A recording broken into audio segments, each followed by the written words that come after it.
நிறைய பேஷண்ட்ஸ் வந்து low sperm count இருக்கிறவங்களோ இல்லை ஜீரோ ஸ்பெர்ம் கவுண்ட் இருக்கிறவங்களோ வந்து கேட்குற விஷயம் என்னன்னா, என்னோட சின்ன வயசுல நிறைய வாட்டி நான் வந்து கைப்பழக்கம் பண்ணிருக்கேன், மேஸ்டர்பேட் பண்ணியிருக்கேன், அதனால வந்து இப்போ ஸ்பெர்ம் கவுண்ட் கம்மியாக இருக்குமான்னு கேட்குறாங்க.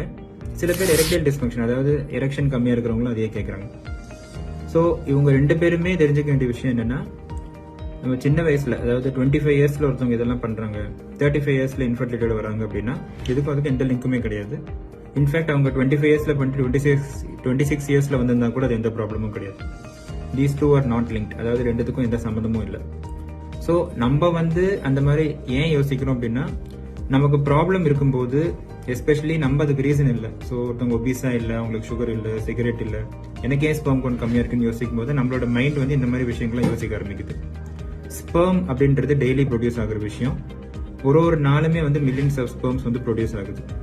அதுவே வந்து ஒய்ஃப், அதாவது ஃபீமேல் பார்ட்னருக்கு ஒரு மாசத்துக்கு ஒரு எக் தான் வரும். அதுவே ஹஸ்பண்ட்ஸ்க்கு வந்து ஒரு நாளைக்கே மில்லியன்ஸ் ஆஃப் ஸ்பெர்ம்ஸ் ப்ரொடியூஸ் ஆகுது. ஸோ நம்ம 10 இயர்ஸ்க்கு முன்னாடி இதெல்லாம் பண்ணிட்டோம், நமக்கு அதனால ஸ்பெர்ம் கவுண்ட் கம்மியா இருக்குன்னு நினைக்க வேண்டாம். அந்த மாதிரி ஒரு எவிடன்ஸே இல்லை. ஸோ அந்த மாதிரி யாராவது எப்பயாவது யோசிச்சிங்கன்னா இனிலேருந்து அதை யோசிக்கிறத ஸ்டாப் பண்ணிடுங்க. ஏன்னா இந்த ரெண்டு விஷயமும் லிங்க்டு கிடையாது, ட்ரூத் கிடையாது. ஸோ ஸ்பெர்ம்ஸ்ன்றது டெய்லி ப்ரொடியூஸ் ஆகுது.